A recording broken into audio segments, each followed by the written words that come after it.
बात बेबाक में आपका स्वागत है। मैं हूं डॉक्टर प्रोफेसर देवेंद्र राय। आज मैं आपसे शेख हसीना के प्रत्यर्पण पर बात करूंगा। आपको ज्ञात ही है, ये अगस्त 2024 से शेख हसीना भारत में शरण ली हुई है। इसके पहले भी मैं एक वीडियो बना चुका हूं, उसमें मैं कह चुका हूं कि आखिर बांग्लादेश में ऐसी स्थिति क्यों आई। क्योंकि अमेरिका एक सेंट मार्टिन द्वीप पर अपना सैन्य बेस बनाना चाहता था। उसका इरादा यह था कि उससे वह चीन, इंडिया, पाकिस्तान, बांग्लादेश सब पर नजर रख सकेगा। वह सबके मिड पॉइंट पर है। शेख हसीना ने इनकार कर दिया। तो जो अमेरिका का स्टाइल है, आतंकवादियों को और मुस्लिम उन्मादियों को पैसा झोंकना शुरू किया और एक भीड़ के तहत उसको भागना पड़ा। और वहां एक मोहम्मद यूनुस, अमेरिका का चमचा, विद्वता उसमें कुछ है नहीं, कोई मेरिट था नहीं। उसका एक ही मेरिट था कि वह अमेरिका का चमचा था। उसको नोबेल प्राइज मिला हुआ था, उसको बना दिया गया कार्यकारी। अब उस सरकार की कोई वैलिडिटी नहीं थी। वह न तो इलेक्टेड था, न मिलिट्री डिक्टेटरशिप, न मिलिट्री कूप के फलस्वरूप आया हुआ था। वह तो एक भीड़ तंत्र का प्रोडक्ट था। लेकिन उसने 25 नवंबर को, नवंबर 25 में उसने एक शेख हसीना को फांसी की सजा सुना दिया। उस समय के कोर्ट ने उस पर एक बार स्टूडेंट का अनरेस्ट हुआ, उसमें गोली चली, उसने करीब 14-15 लोग मारे गए। उसी को आधार बना के उसको फांसी की सजा सुना दी गई। अब भारत पर दबाव था कि शेख हसीना का प्रत्यर्पण कीजिए। भारत सरकार उस पर चुप्पी साधे हुए थी। अंत में शेख हसीना ने दिसंबर में खुद से बांग्लादेश जाने का प्रस्ताव रखा है और उसको जाने का प्रपोजल दिया है। क्योंकि वह जो है उसका 50 डे है, मतलब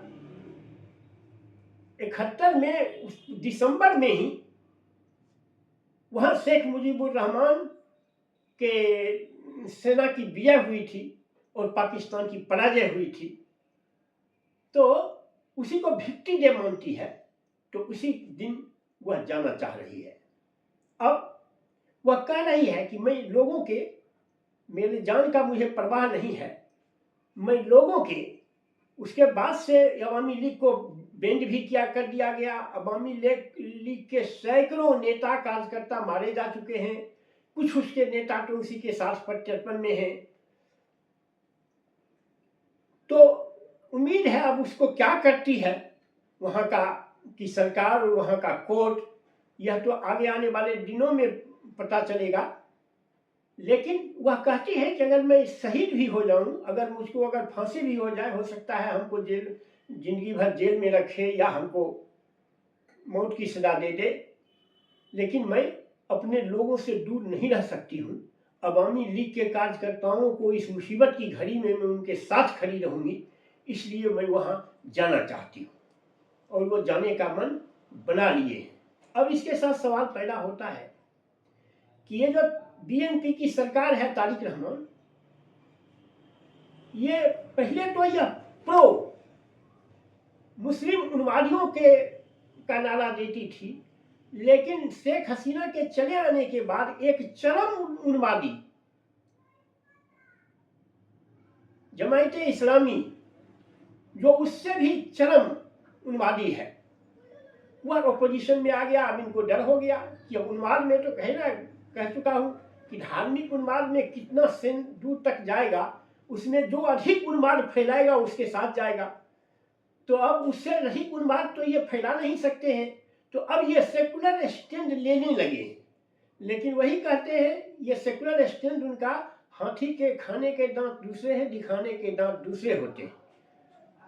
ये सेकुलर इनका स्टैंड है नहीं, केवल उसके डर से यह सेकुलर स्टैंड ले रहे हैं।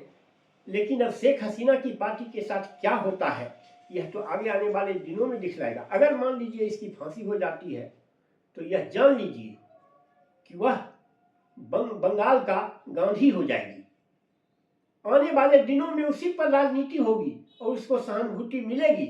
उसका जो बेटा है संजीव बाजेद जॉय, उसको उसका लाभ मिलेगा।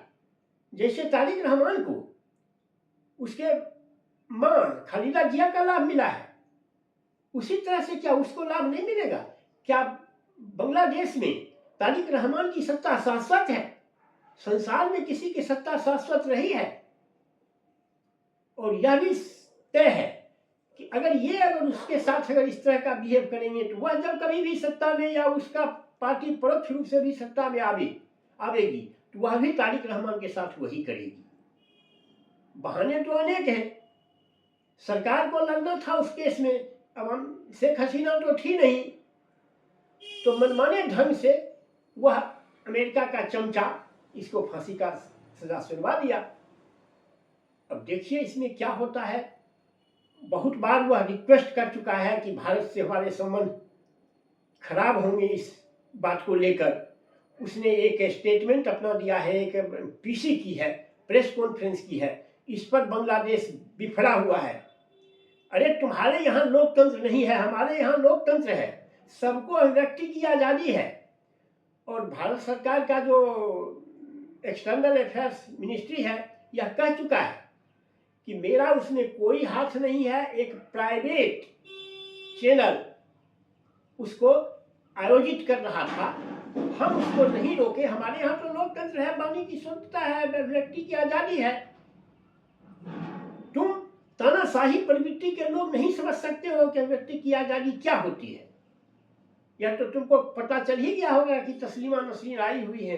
तुम्हारे यहाँ से तो वह 1994 से ही वह निर्वासित है, लेकिन वह हिंदुस्तान में घूम रही है लोकतंत्र में अभिव्यक्ति की आज़ादी के नाम पर। तो इसलिए बांग्लादेश की सरकार अगर कुछ वास्तव में अगर लोकतंत्र को जिंदा करना चाहती है तो उसको इस पर सोचना पड़ेगा। लेकिन देखिए आगे होता है क्या क्या। बस आज की वीडियो में इतना ही। अगर आपको मेरी बात पसंद आए तो इसे लाइक और सब्सक्राइब करें। Thank you very much.